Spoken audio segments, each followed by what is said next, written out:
Now. The broadcast is now starting. All attendees are in listen-only mode. All right, great. So, my name is Shad, and I work very closely with marketers and professionals in the law firm space, and really try to help them realize the true potential of their digital technology investments and deliver great customer experience.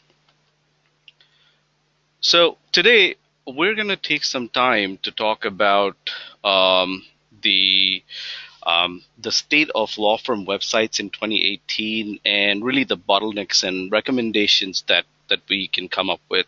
So what happened actually is in um, uh, based on a study in 2016 and 17, we did extensive research, and there were several things that we came up with. So we tried to, and that was based on our work with law firms. So what we did was we tried to come up with some of the common challenges that legal firms face, very specific to their websites. We've worked with several law firms, big and small, almost five of the AmLaw top 20, and several mid-sized firms. Going by that experience, I mean, what we saw was that um, the legal industry at this point in time is really facing significant headwinds. Right, there are some really acute challenges that are causing disruption, and it all depends on how legal marketers are able to now improve their web presence and demand and really help their firms, right? So some of the common challenges that we've seen that are causing disruption are that firms are facing stiff market competition. The growth is difficult, although most firms have their energies focused towards growth, and it has become, although I mean, it is still becoming increasingly difficult. Not to say that the demand isn't increasing. It certainly is. Therefore, there is a potential to grow. But firms face mounting fee pressure due to competition, and career opportunities really are diminishing. So, with that, we would step into what the challenges here are, and how we really help firms deal with them.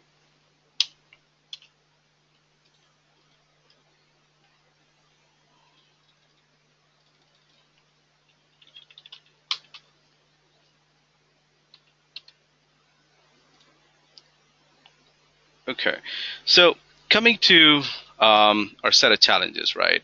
So what we've seen is, having worked with so many law firms, we've seen some. I mean, across firms, we've seen there are some common challenges, right? There are, so these are the six challenges that we could come up that we came up with.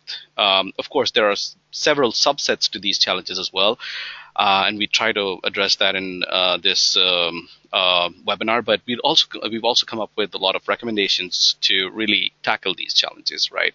So we start off with the first one, which is essentially lack of differentiation among law firms. Um, so what we see is, most law firm websites are kind of they show identical content, right?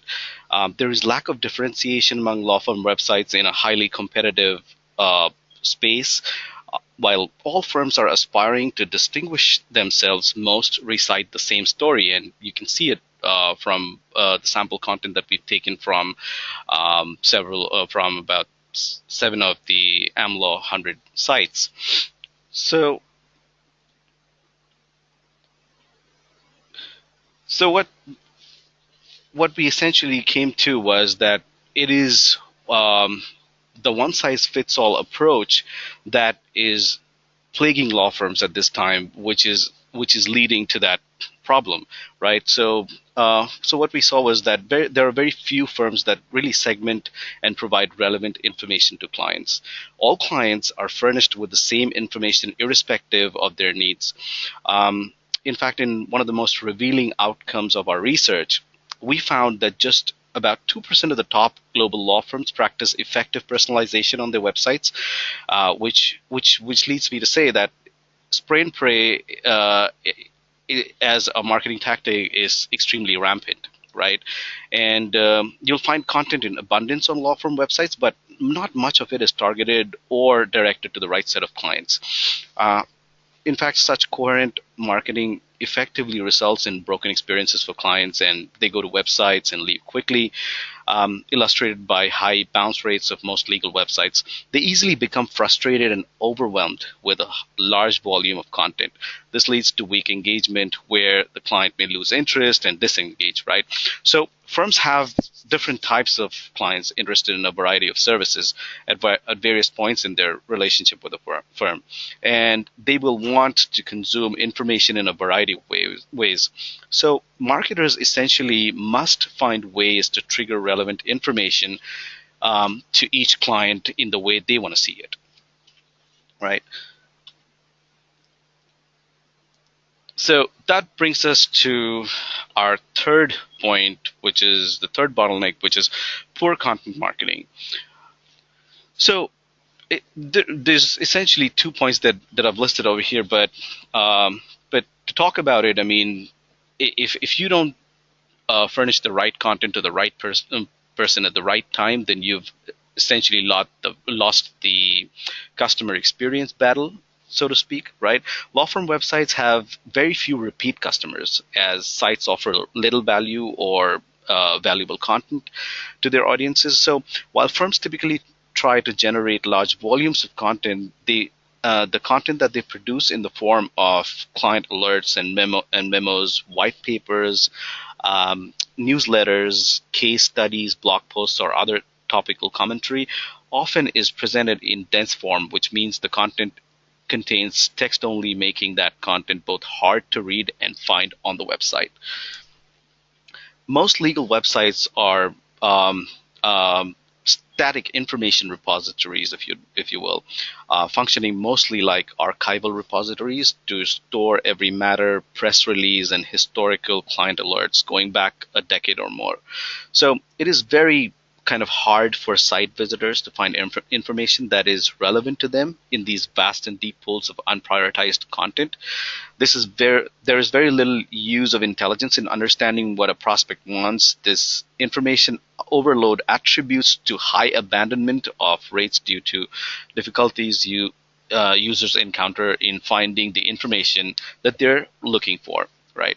So essentially, the structure of legal websites frequently reflect the firm's internal organization, while the content published on the site often remains inwardly focused, reflecting priorities of individual lawyers or practice groups rather than addressing clients' most pressing legal and business needs.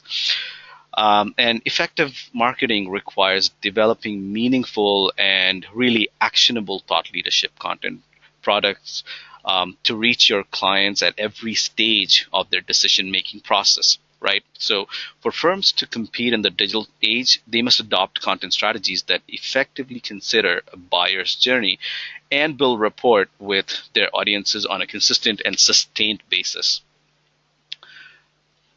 Okay, so with that, our next point being mobile. Now, in every other industry, um, barring the legal space, and that includes the larger professional service space as well, mobile has become people have adopted the mobile very well, right? But law firms remain laggards in that aspect over here, right? Um, so what we've seen is that mobile first experiences are still not an industry standard, right? From a legal marketing standpoint. Um, Within the legal space, despite mobile traffic exceeding 45% of total traffic coming to firms' websites, there is no real success in terms of getting websites to become mobile responsive, right? And you can consider these points. I mean, looking at how adults have adopted to mobile, and specifically to the way people use smartphones these days, and consider 63% of mobile phone users using their phones to access the internet. So all the action is really happening on the phone, right? So it goes without saying that a well-planned and integrated mobile and responsive design strategy for legal websites is no longer is a nice to have. It has become a mandatory cost of entry dimension for every legal and website initiative. Uh, the other point being, law firm websites really lack when it comes to measurement. I mean, what is it that we're really measuring over here? It's the engagement off of your website that we're talking about. So while most firms measure vanity metrics such as website visits and email open rates, they do not measure how their marketing is affecting their most valuable clients and prospects. So legal firms are not really profiling their clients based on their respective buying journeys and online behavior. Law firm marketers fail to measure performance in terms of client engagement, right? And then there is uh, the challenge of the connected marketing ecosystem. The Within law firms, marketing technologies are essentially siloed, which leads to lack of sync between marketing platforms, and that hinders the ability to deliver contextual experiences on the website. There is absence of integration between different marketing platforms, and that severely limits the marketer's ability to deliver the type of content that the visitors on your website want to see, right? And also the lack of sync between marketing platforms such as your website, email, social, makes it difficult to act upon channel data, even if it is available. Right. So, and I essentially wanted I could have had a seventh point over here as well, which is a subset of the siloed marketing technology. I mean, if you do not have your technologies well connected, then you also miss out on being able to see a single view of your customer across all channels, right? Which again limits your ability to really be able to deliver contextual experiences, personalized experiences to your users, right? So we believe that law firms really must focus on client engagement rather than informational marketing. Our digital maturity model moves firms from traditional informational marketing towards client engagement, right? So firms need to focus on the client's journey and deliver experiences and content that are relevant and engaging. Traditional marketing online is what we call informational marketing. The focus is on publishing content through channels such as your website, social media, and emails, etc. And there is generally very little insight towards the effectiveness of content and how it engages clients. Due to this, marketers generally focus on just publishing information. Thus, their website content becomes an internal representation of their firm. In addition to this, there are few legal marketing professionals that are equipped with the tools or possess the time to evaluate the content they're publishing across the digital channel. So once published, a piece of content becomes a box that is checked on an already overwhelming to-do list with little or um, any, if at all, analytical follow-up to or look back. While some basic measurement capabilities such as viewing website analytics and email open rates may exist, there is generally no comprehensive insight into client engagement. Um, Marketers have to really struggle to keep up with new channels and producing high quality content, and that has it has continued to be a challenge. Technology typically constrains marketers and does not provide them with the tools to engage the client. So,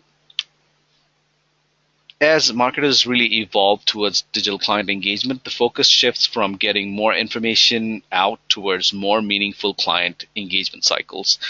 And that is what we would speak to here. Now, we need to start this process. I mean, when legal marketers are embarking on the journey of getting a new website or even redesigning, replatforming their websites, there are a few really critical questions that need to be asked. And those range from what is your firm's business strategy, right?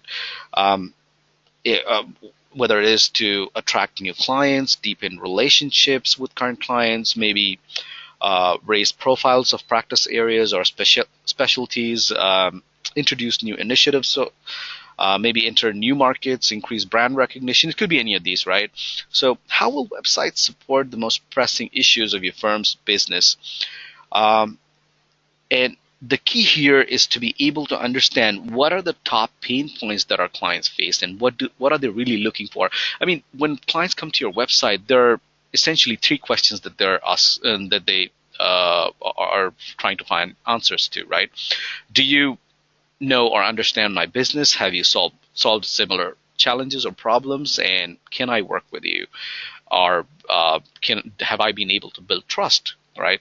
So those are essentially the questions that that your prospect or client will have, and then the fourth question is what resources do marketers currently have at their disposal to be able to support their goals, right? What are the resources that may be needed in future? So those are questions that really need to be asked.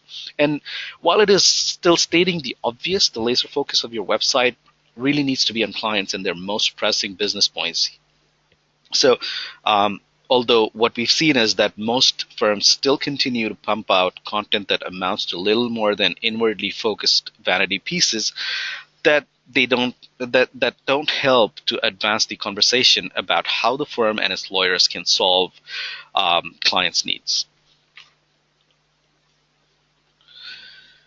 So now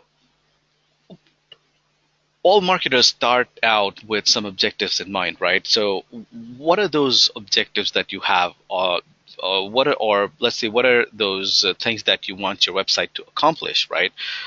Whether it is to position your brand, or maybe after lawyers themselves, actually no other entity embodies your firm's brand more than its website, right? So it is frequently seen that the first touch point that prospective clients, recruits, and media encounter when it comes to your firm is your website. Each interaction with these audiences leaves an impression of your firm's brand with them. So if you create a site that aligns with your brand positioning, your clients will experience the same consistency that they receive in their day-to-day dealings with your firm.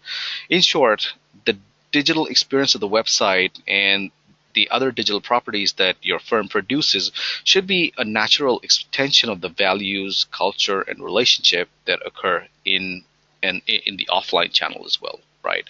So exactly the way people come and visit your firm, or lawyers within your firm, the same experience, if not the experience, at least the same look and feel should be there on your website as well, right? It should reflect your firm's culture. Um, Now, the second point being, I mean, building a relationship with prospects and clients can have a significant impact on client acquisition and firm revenue, right? So it's important to really build and strengthen those digital relationships. The website should be able to convert unknown visitors to known visitors, create digital relationships with firm attorneys and the firm itself and the clients. And and then demand generation. I mean, your website should be able to generate demand in by way of leads. Digital provides a cost-efficient approach to lead generation and increasing sales. It has become much easier for law firms to really attract prospects that are already looking for information online and to nurture leads that in turn generate demand. The challenge really lies in attracting prospects, keeping them engaged over a period of time, and motivating them to contact the firm. Right?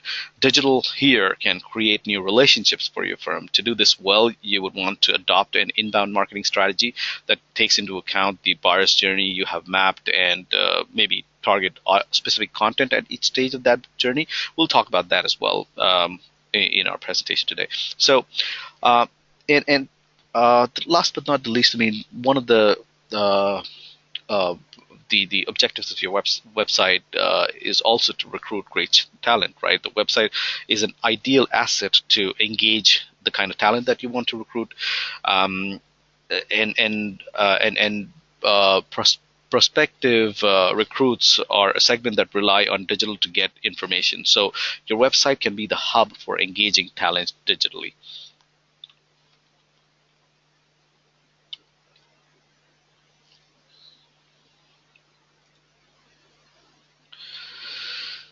So that brings us to the recommendations that we have on uh, our today's presentations, and there are quite a few that we have over here. And forgive me for the challenge with the presentation. I mean, um, we can really never rely on technology, but here are some of the recommendations that we want to talk about. From the perspective of law firm websites, right? We've been able to list 14 of them here, but we'll try to go through them one by one. Uh, so with that, we'll focus on the first one, which is the focus on client journey. Now, how do we really do that? Um, we need to start by understanding how clients are engaging with you. What is really the process in which did they buy from law firms, right? How do they approach and how they hire lawyers or firms, right? So firms need to what I mean, while most existing sites are not optimally engaging clients, progressive marketers must seize the opportunity to really create experiences that differentiate their firms and allow their firms to gain client mindshare. While you should benchmark direct competitors, other near category organizations like consulting firms and accounting firms, and very good examples are McKinsey, the likes of McKinsey and Accenture. They have highly engaging websites. So the first step in really creating an effective website is to understand your clients and their needs. So in marketing parlance, this is called identifying your core personas and then mapping their customer journeys. So here, what you see over here is the buying and selling processes that uh, law firms and prospective clients go through in the process of engaging, right? So we need to start by defining your personas for the client segments to understand what your clients want and how they engage with you. Defining these personas is part act and part science. So you can determine your clients' personas by interviewing clients, business development teams, and practice members in parallel with analyzing your data that you can get from your through your website analytics and from your CRM. So firms really must map client journeys for various client engagements and the steps clients take as they engage the firm through the identification, qualification, and selection process, right? So we have we have a metrics that we use or our clients use. So to segment and target uh, content to the right people on the right device and at the right time. So now firms really need to segment their content and deliver it to prospects based on where they are in the buying cycle, right?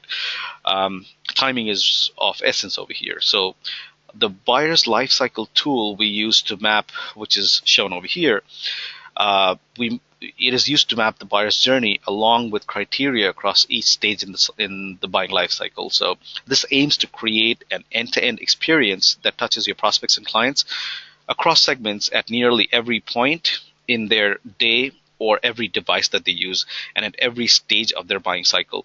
So as you can see over here, this digital engagement creates an end-to-end experience that touches your prospects and clients in nearly every point in their day and the devices that they use and the stages of their buying cycle. So you may want to think about ways you can leverage your online tools to focus on on the buyer and their needs. Clients want to be able to use the channel convenient to the moment, whether it is a website on their computer, or they want to call someone, maybe a captive team or a call center, or engage over video chat with a live expert, for etc. Right. So yeah, segmentation and targeting is essential to the process.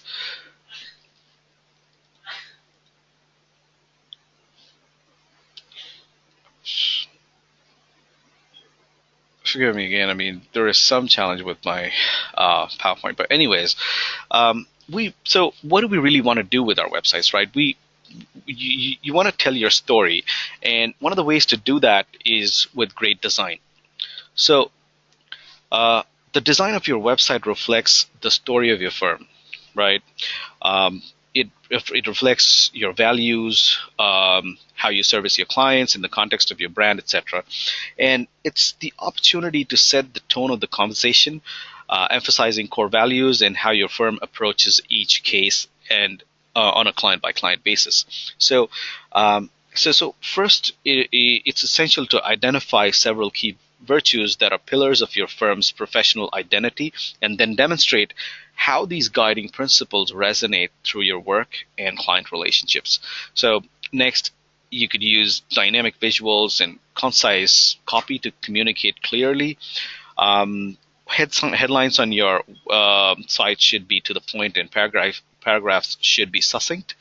All content should feel curated and specifically chosen to be reflective of your culture. One should be able to distinguish your content's voice from another law firm. And wherever applicable, decide if using icons, photos, or infographics are appropriate to your brand. Oftentimes, it's easy to use such devices in excess, convoluting the page instead of helping it to get your message across. More isn't always better. Sometimes it's just too much.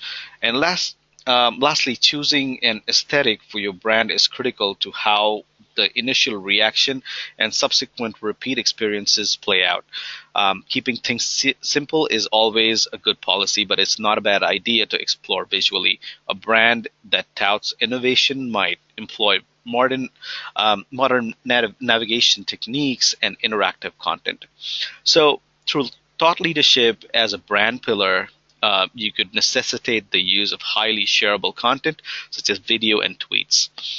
And wherever the design choices are, the content needs to be accessible in a straightforward manner, right? Requiring as few clicks into deeper levels of the site as possible. Collectively, your people represent your firm's brand unlike any other asset. They need to be championed just like a luxury retailer would position its top products. The lawyer bios represent a critical gateway to introducing your firm's most strategic brand asset, its people. So bios also support your firm's overall story and can drive access to additional content such as capabilities, case studies, white papers, etc. Right. So what do we really need to do in terms of really being able to get that message out through your lawyer's bio pages, right? Here are some of the key elements that we've listed that can help enhance bio pages with your on your site, and they include these 3 points. I mean, an impressive image. Getting the right message across and avoid too much content. But to drill a little bit further, the the portrait of your lawyers that's up on on the bio pages, that needs to reflect the culture of the firm while letting the person be the focus. So investing in high quality photography will help position your people as your clients would see them. You could consider color, stance, and dress, as well as a smile or a gesture to create the right tone. Everyone has seen a stiff postured pose, right? Letting some personalities shine through helps viewers to know your people. Do not sacrifice on quality or size. This may be the attorney's first and only impression on a website, and that is actually true. So, get the next point being getting the right message across. You really want to make your written content on the bio page is convenient for site visitors to learn salient points about your lawyer's backgrounds and experience quickly and easily. So you need to be able to organize information from the client's perspective and consider what will be the most important aspect or content for him or her, right? Content and information should be prominently displayed and easy to act upon. And then we need to avoid too much content, right? As we said earlier, I mean, more isn't always great. So you need to resist the temptation to overload the narrative sections of the bio with too many words or with an exhaustive chronological account of every last matter and professional accolade. Digital readers often scan content on web pages to identify key phrases and triggers, a behavior that is even more critically accurate on mobile devices. So you need to be able to ensure narrative content is highly structured or chunked, and and enable yourself to present natural narrative progression from most to least important, right? It should be in the right chronological order and arranged properly.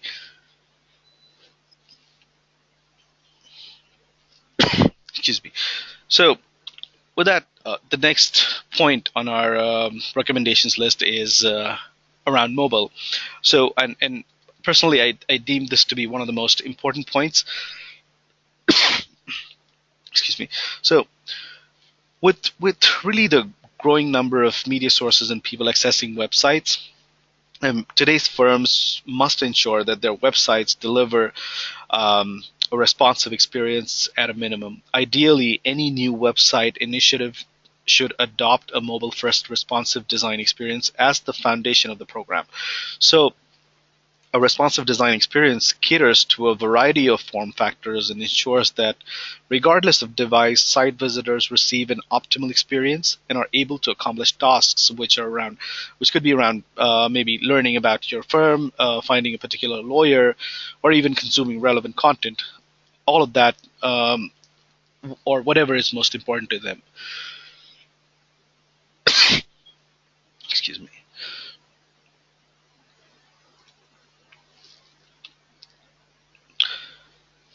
So we need to take a look at how we're really positioning content, right? Is it really able to engage the audiences that we have? So your law firm website should not just function solely as an archive of historical content. It should offer a highly curated roster of thought leadership content that addresses the most pressing business and industry pain points that clients face today. A client-centric view of content creation that addresses head-on the issues that keep clients up at night will ensure that your firm's digital content program engages clients and provides an active user experience. Right, and that does not really go on to say that your firm needs to create scores of new content product types to or develop more client alerts, blog posts, or webinars. It rather means that the first step in creating an effective content program simply lies in taking a critical examination of the content that your firm already produces. Chances are that your firm currently produces a wealth of thought leadership content that can be easily adapted or extended to align with your firm's business strategy. And this is something that we've seen with most firms that we've worked with. So now, we once we have a handle on what your firm is really producing, right? The kind of content that marketing is able to come up with. The next step in the process is to identify ways that the content can be structured, optimized, and targeted to address clients' pain points. The rule of thumb here is that in this step, it is always the same principle of less is more. Excuse me. So whether it is a client alert, a blog post, a webinar, or a video, content should be structured and presented in ways that enable visitors to engage with it effortlessly. Readers should be able to scan pages, seek signposts and visual cues that help them determine if the content is relevant to them and if they want to act upon it to read, watch, or learn more, etc. And this approach manifests itself in several ways. Um, so, number one being highly structured and layered content. When presenting text-based content, for example, it could be, let's say, your white papers or client alerts, maybe blog posts. You need to ensure that the presentation includes subsections set off by punchy headings, subheadings, and other scannable cues that allow a reader to locate the key points that are relevant to them. Um, Now, related to that same point above, the, there is always the need to include a brief abstract and ideally a brief set of bulleted key takeaways that the reader will learn from the piece. Right? Maybe what is it that you will learn with this when you read this passage, something like that. So this will really help them answer those three questions that any visitor will have. And that is around what will I learn from this piece? Is it relevant to me, and why should I care? So, so yeah, and then regardless of the media type, whether it is videos or anything else, I mean, shorter is better when it comes to digital content, right? Visitors are coming to obtain key points and takeaways. Adopting this approach to content considers both the site visitors' behaviors as well as the opportunities and constraints that digital formats provide to content marketing and presentation. So shorter, more contained content products also lend themselves to socialization and sharing. It's easy to, I mean, all of us have experienced this, that it's easy to share smaller messages and content, both because of the size as well as because of the content that they harbor. So, so yeah. And then most firms do not take advantage of non-text based content. For example, videos, information graphics, or other information visualization content approaches. Right? They're largely absent from legal content landscape. So investing even a small amount of resources devoted to developing compelling content pieces that support the firm's highest business priorities will pay multiple dividends, both in differentiating your firm as well as in providing engaging, compelling content to capture visitor information and intention. So that brings us to our next recommendation, which is around whether your content is really fueling experience. Is it helping the kind of experience that you want to deliver to your audience? So, without content, a website is really nothing more than a series of maybe screens, navigation patterns, and imagery, right? Content is the leading strategic asset for any professional organization's website, and in particular for law firms. So, your firm's website represents the ideal vehicle for delivering thought leadership marketing that drives client acquisition through engagement. So, producing content that engages clients represents a key challenge for marketers in the professional services and B2B landscape. And according to a survey done by B2B Content Marketing Trends, produced by the Content Marketing Institute, only about 44% of B2B marketers really said that they had clarity on content marketing success or what it really means for their firm, right? So with that, we come to our next recommendation, which is really around COPE. Now, this is something that we developed for law firms, and this comes from our experience with several law firms. So, and not just law firms; it's actually across the board. So, what does it really mean? I mean, it essentially means that it's important to get your content ready to go anywhere. because it's going to go everywhere. That's what Brad Frost said. But as a digital strategist and mobile first evangelist, you'd want to know that today's landscape content consumers are in the driver's seat. Excuse me. So now the content consumers, they decide how, where, and when they will engage with your content. As such, your clients expect to consume content wherever they please. It could be across multiple devices, maybe across social media, or even your website, mobile, or email. It is imperative, therefore, for marketers to really move away from rigid channel-specific publishing models, to be able to create create once, publish everywhere model, right?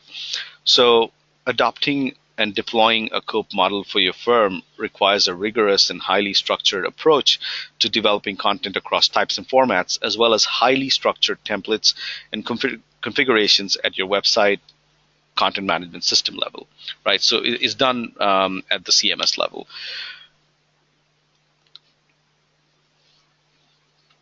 So now the point about thought leadership and how you're really using it to engage with your audiences, and this is not just limited to your website, but it is across channel. So most law firms create a lot of great thought leadership content that they put out on various online channels. So and but of all these content types and channels, I'm taking the liberty to talk about essentially two channels in particular in the session today, which are number one, social media, and then video.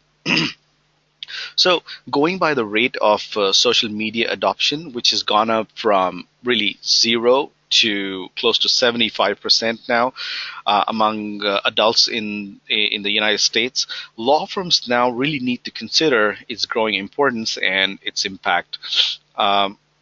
So until recently, we saw most law firms traditionally shying away from participating in engaging with social media platforms, and this could be attributed to several reasons, which could be around concerns over exposing the firm to risk with breaches of client confidentiality.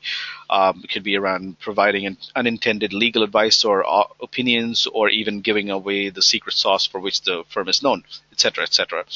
So this, however, represents a missed opportunity for the firm and their lawyers to capture mindshare and engage with potential clients where they may be seeking information about issues that their businesses are facing. So LinkedIn, for instance, continues to grow in importance as the leading social forum for publishing, distributing, and sharing business-oriented content. For legal specifically, content syndication platforms, it could be the likes of JD Supra or even Lexology, they help extend the firm's content publication efforts and enhance engagement with prospects and stakeholders. Um, so a well-crafted social media strategy that is a part of your firm's overall content strategy mix will go a long way in really helping you your content marketing efforts and increase the reach of your content publication program. And then I also want to talk about video. So video, for some reason, has not played a significant role for law firms in their content strategy or even their marketing programs. Probable suspects could be production costs, lack of camera-ready talent, maybe time to market, or even maintaining in-house skill sets when it comes to such reasons. But we want to focus on how video can help legal marketing get the message out, right? So what we've seen more recently is that video technology has become more commoditized, and reducing both the expense and skills needed to produce professional quality video content has become really cheap. So many new service providers now offer cost-effective video setup, installations, and other micro studio options that allow for a small footprint with minimal upfront investment. So, from a content perspective, thinking beyond the written word and identifying topics that lend themselves to video presentation, even if it is maybe a handful of topics in a given year, it can help increase a firm's profile and content reach. And finally, from a talent perspective, identifying those who are most suited for video content delivery can help initiate a video connect and content program for your firm. So yeah, those are the things that you can do to really come up with engaging video content in your marketing efforts. With that, we come to personalization, and from what we've seen with almost all the marketing, all the law firms that we've worked with is personalization is really limited when it comes to law firm websites. Um, I mean, when we're talking about personalization, we're just talking about getting the right message to the right person at the right time and maybe on the right device. So while there may be concerns for some law firms around being creepy with personalization, there are a lot of elegant and unobtrusive ways to enable personalizations across your websites. Uh, so we talk about what you really need to do, right, to be able to personalize. So uh, we think that firms must first try to understand their client and their needs. That's the first step. So to do that, you must be able to capture a single view of the customer. That is all client interactions with firm marketing across events, content on the website, email, social media, etc., etc. And all of these need to be captured to provide a sum total view of the client's engagement with the firm. So this is achieved by integrating marketing channels like your website, email, and/or marketing automation tool, if you use one, your CRM, social platforms, etc., etc. So that all client interaction data across all of these disparate channels can be brought together in one place to populate what we call a single view of the customer, right? Um, and personalization could be of a few types, right? Right. So we can talk about implicit personalization, where a visitor goes through the website, she leaves a digital footprint behind that provides clues to her intentions, and if she spends time on maybe on a particular section, let's call it the mergers and acquisition section of the site, she may be seeking expertise in that particular service area. So as you learn more, implicit context can evolve, right? So you could personalize content based on implicit data. Second could be explicit data, right? By offering personal information upfront, maybe you could ask for email addresses or a phone number to access a high value of content that your firm is publishing, either via subscription or a download. Your clients provide the firm with insights into their intentions, right? It reveals their interests and preferences. So this data too can be considered invaluable to develop a multi-dimensional profile about that client, and also form insights, maybe baseline insights for future marketing efforts, right? This can also help personalization. And then there is the external personalization, which is where data providers can provide data covering visitors on your website or companies that you're targeting. This data, such as it could be by industry, size, and location, can be used to profile a client in a better manner. Once you've been able to capture the client context, your website technology can allow you to really segment the user and deliver content relevant to each client. So while you're personalizing these experiences, there are a few points that you may want to consider, and consider this as an appendix, but I feel these are necessary. So um, I think that a change in imagery and content on the home page based on the industry the visitor is visiting from, it could act as a personalization medium. So if a user or a prospect from the industry visits your from a particular industry, let's call it the energy industry, visits your website, you could display messaging and imagery that's tailored to that particular industry, right? This can be achieved via IP recognition. Um, then sending a user to a country site based on their locations. So if a user or a prospect from the Middle East region or let's say UK visits your website, you could provide a localized experience with current legal landscape prevalent in that area, right? And then you could have maybe you could personalize your website for your top 20 website searches, right? So you can take those search categories, the top 20 ones, and once a visitor visits the homepage and is looking for one of those categories, you can present a personalized content and experience to that client or prospect, right? So those are the personalization techniques that you can use, and that brings me to my next point, which is for global firms or even firms that are looking to go global in the near future, right? Internationalization is one of is a major point here. So what we essentially mean is it's a critical aspect that a lot of global law firms don't did not have, let's say, until about 2 years back. So and actually in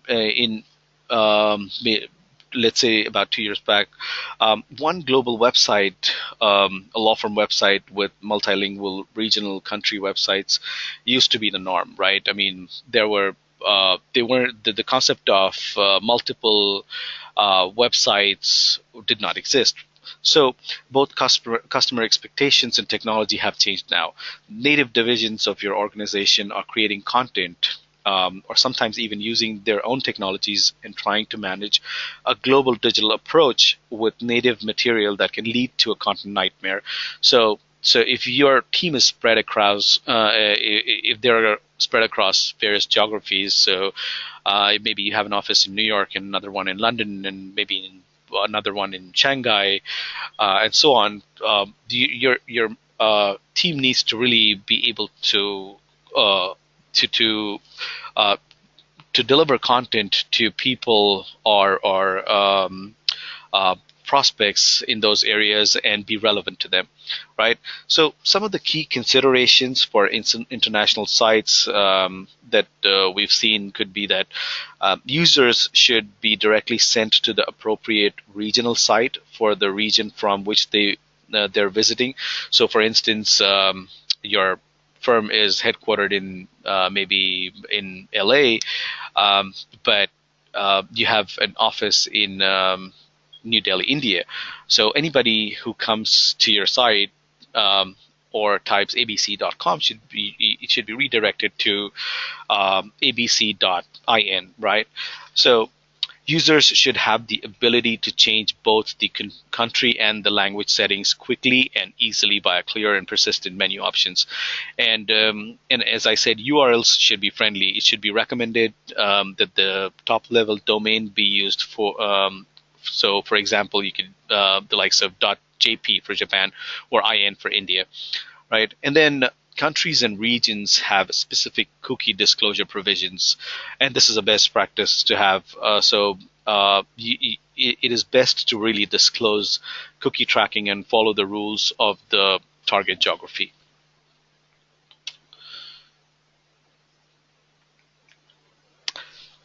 A key point here, and one of the most important ones as well, site search. So, according to a recent survey done by Nine Stats, um, and that's a renowned internet marketing statistics and search engine data hub.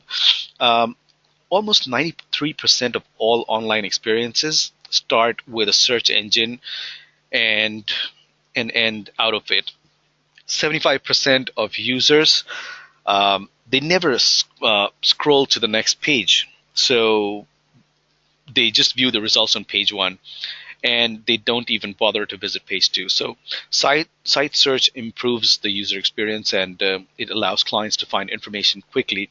A law firm website can potentially have thousands of pages, and most web pages are buried, and it is impossible for clients to find relevant information by only using site navigation. So that is what makes search really critical and important. So some of the recommendations that we have around search are around really making your search fast. Now, how do we do that? So nobody wants to wait for a search result pages to load. Your website's search needs to be fast.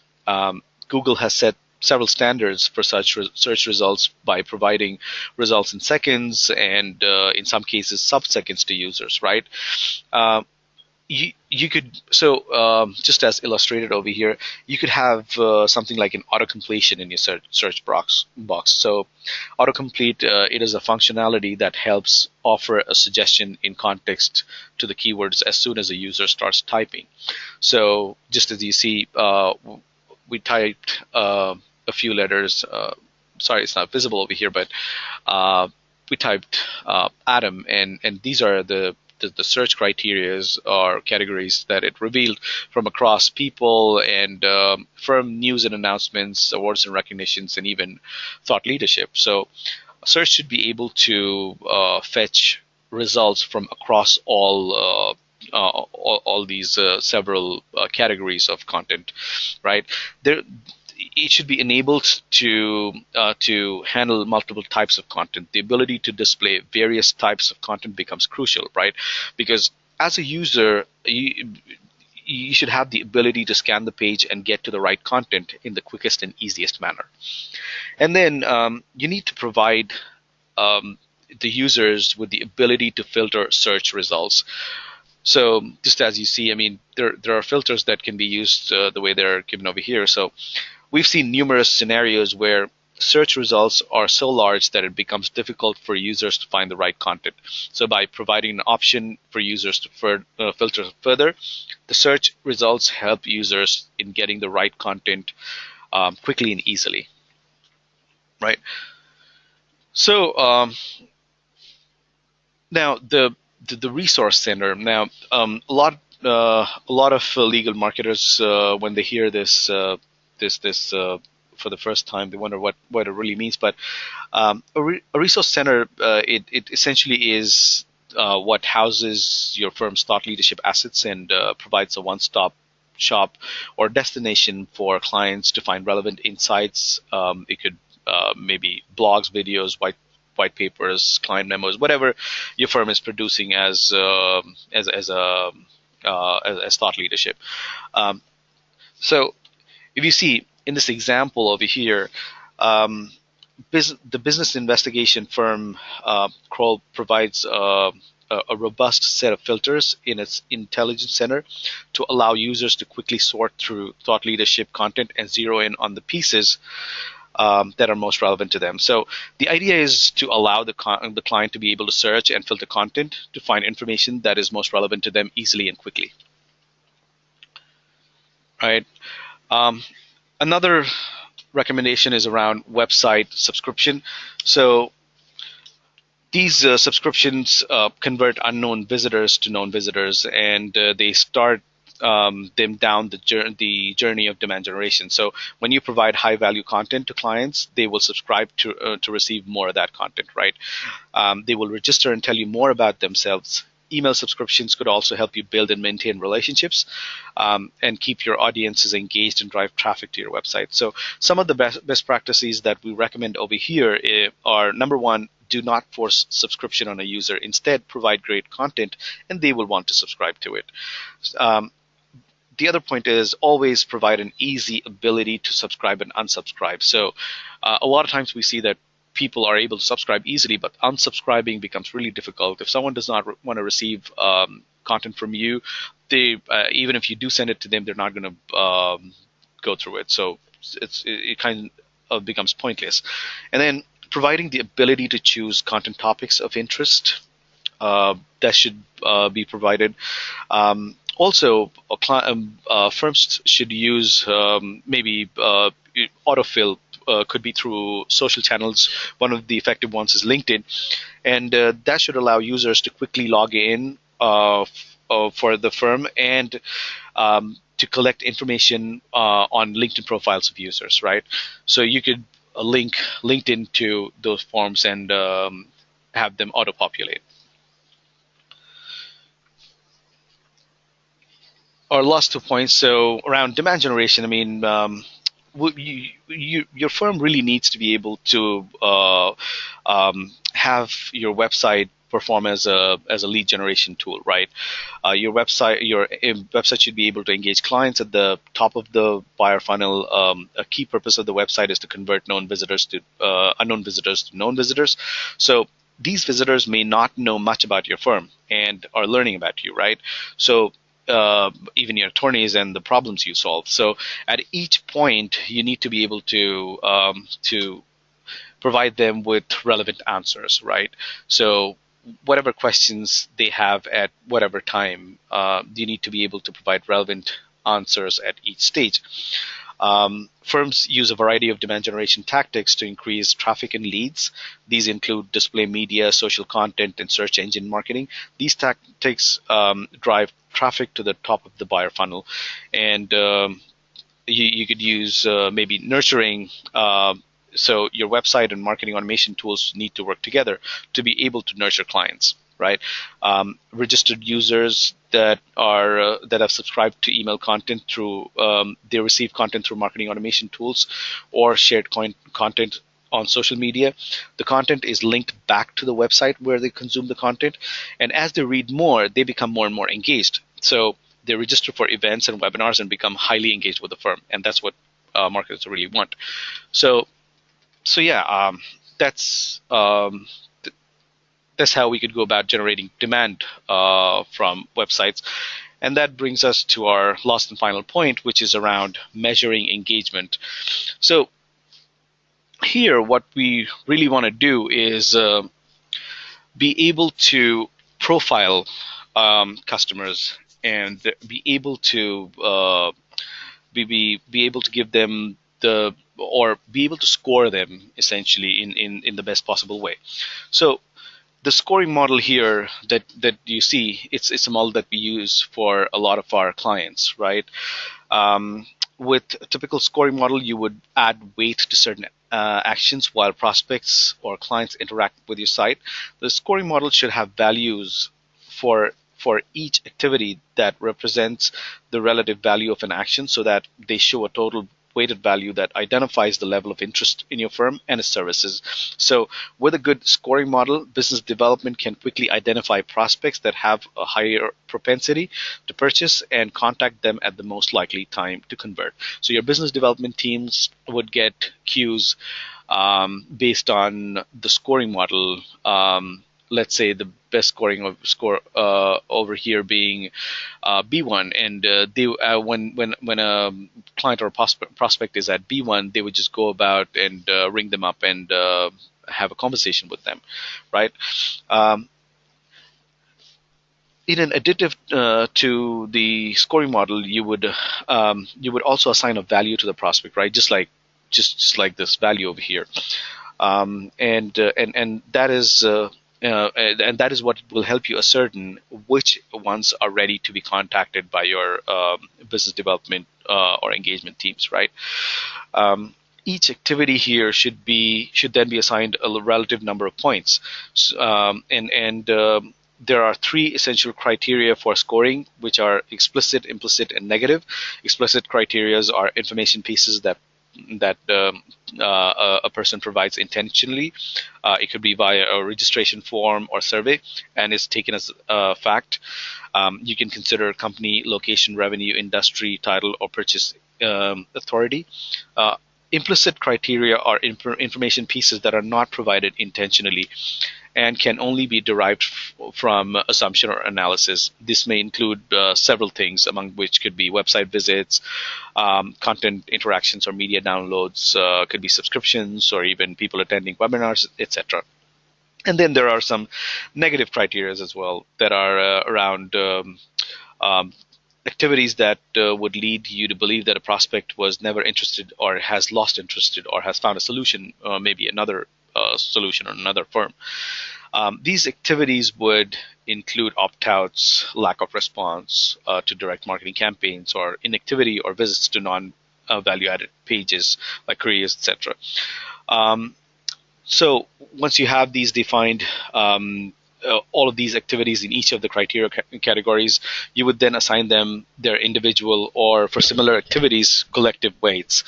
Based on this historical information, you may know that demo videos have a high likelihood of conversion. That activity would receive a higher score, say 50 points, than a page view that has a lower conversion and value activity. It could be 10 points. So you would do this for each activity that you're tracking for a profile and give it a relative weight. You can start by assigning maybe similar activities to a certain score, and then can gradually define and optimize the scoring model to have a point system that is personalized for each activity. Maybe white paper X has a higher likelihood of conversion than white paper Y, so white paper X received 25 points while white paper Y is only 10 points. Excuse me.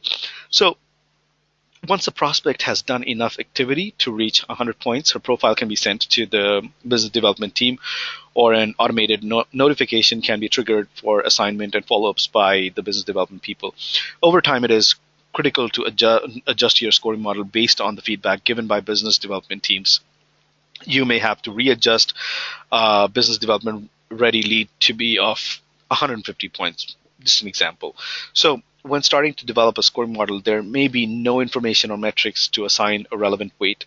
It is therefore important to listen to your business development team members regarding their qualitative conversations with prospects, utilize surveys, or even use industry averages for website activities. Great.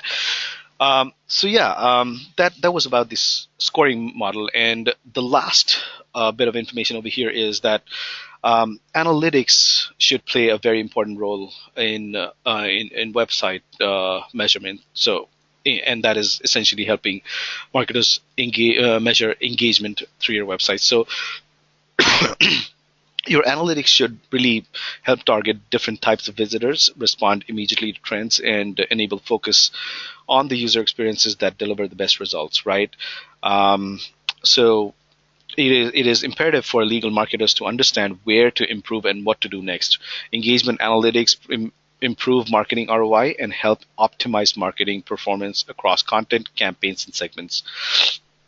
Analytics not only help marketers to identify the areas of improvement enhancement on the website, but also let them measure the value they have gained from the website.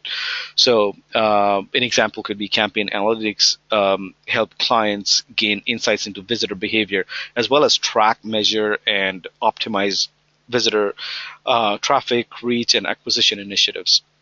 So social media analytics represent a comprehensive process, track content, performance, and also provide great engagement and competition, and thus customize reporting basis firm requirements. So all of this will help you really be able to measure client engagement, which is in reality a measure of your firm's marketing success. Great. So that brings us to the end of this presentation. Um, I know I've been over in terms of time. Really apologize for that. We started a little bit late, but let me know if there are any questions, and I'd be happy to answer those. Or you could send your questions directly to me, shad.alam, ALAM, at edynamic.net. I could answer them for you over email if you'd like. But feel free to send us any and every question that you have, and we'd love to answer those, even engage with you if you'd like. So with that, we come to the end of this presentation. Thank you, everyone, and we look forward to seeing you again. Thanks. Have a great day, everyone. Bye-bye now.